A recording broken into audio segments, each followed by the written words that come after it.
தாவேகா நிர்வாகிகளிடம் மூன்றாவது நாளாக விசாரணை மேற்கொள்ளப்பட்டு வருகிறது. கரூர் சம்பவம் தொடர்பாக தாவேகா நிர்வாகிகள் புசி ஆனந்த், ஆதவ் அர்ஜுனா உள்ளிட்டோரிடம் சிபிஐ அதிகாரிகள் மூன்றாவது நாளாக இன்றும் விசாரணை மேற்கொண்டு வருகின்றனர். இதுகுறித்தான அண்மை செய்தியை பார்த்துக் கொண்டிருக்கிறோம். தாவேகா நிர்வாகிகள் நிர்மல்குமார், மதியழகன் ஆகியோரிடமும் மூன்றாவது நாளாக டெல்லி சிபிஐ அதிகாரிகள் விசாரணை மேற்கொள்கின்றனர்.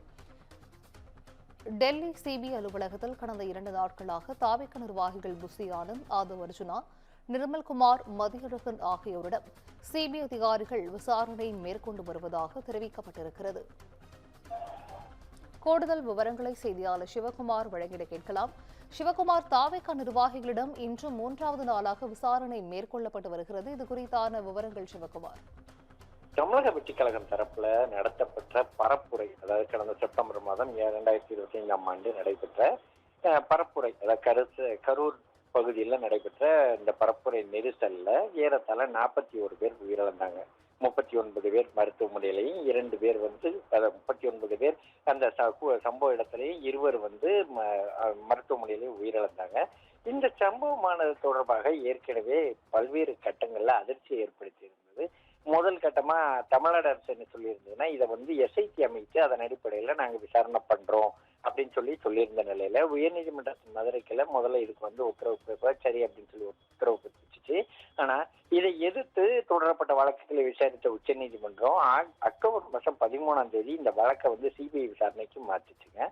மாற்றிய நிலையில இந்த கண்காணிப்பு குழு, அதாவது சிபிஐ கண்காணிப்பு குழுவை மேற்பார்வையிட ஓய்வு பெற்ற உச்சநீதிமன்ற நீதிபதி அஜய் ரஸ்தோகி தலைமையிலான 3 பேர் கொண்ட குழுவையும் நீதிமன்றம் நியமித்து இந்த விசாரணை தொடங்கிய நிலையில அக்டோபர் 17 அன்றைக்கு சிபிஐ அதிகாரிகள் கரூருக்கு நேரில் விசாரணை தொடங்கினாங்க.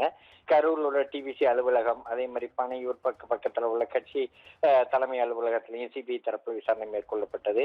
கட்சியோட பொதுச் செயலாளர் புசி ஆனந்த், இணைச் செயலாளர் சிடி நிர்மல்குமார் மற்றும் பிற நிர்வாகிகள் சிபிஐ முன்னிலையில ஆஜராகி விளக்கம் அளிச்சிருக்காங்க. முக்கிய சட்ட நடவடிக்கைகள் கட்சியின் நிர்வாகிகள் மீது உயிரிழப்பை ஏற்படுத்தியதாக, அதாவது கல்பபிள் ஹோமோசைட் அப்படிங்கிற பாரதிய நியாய சங்கீத் சட்டத்தின் கீழே தான் முதல் பதிவாக வழக்குகள் செய்யப்பட்டது. அனுமதிக்கப்பட்ட அளவை விட 10,000 பேர், அதாவது அனுமதிக்கு 10,000 பேர் தான் அனுமதி வருவாங்க அப்படின்னு எதிர்பார்க்கப்பட்ட நிலையில அதிகமான கூட்டத்தை கூட்டிய, அதாவது 25,000 பேர் வரை கூட்டியது மற்றும் பாதுகாப்பு விதிமுறைகளை மீறியதே இந்த விபத்துக்கு காரணம் அப்படின்னு சொல்லி முதல் தகவல் அறிக்கையில் தெரிவிக்கப்பட்டிருந்தது. மேலும் தற்போது சிபிஐ தரப்புல சேகரிக்கப்பட்ட ஆதாரங்கள் மற்றும் சிசிடிவி காட்சிகளின் அடிப்படையில் விசாரணை தொடங்கிட்டு இருந்தது. ஏற்கனவே இன்று 3வது நாளாக அதாவது இந்த விசாரணையானது நடந்துட்டு இருக்குது.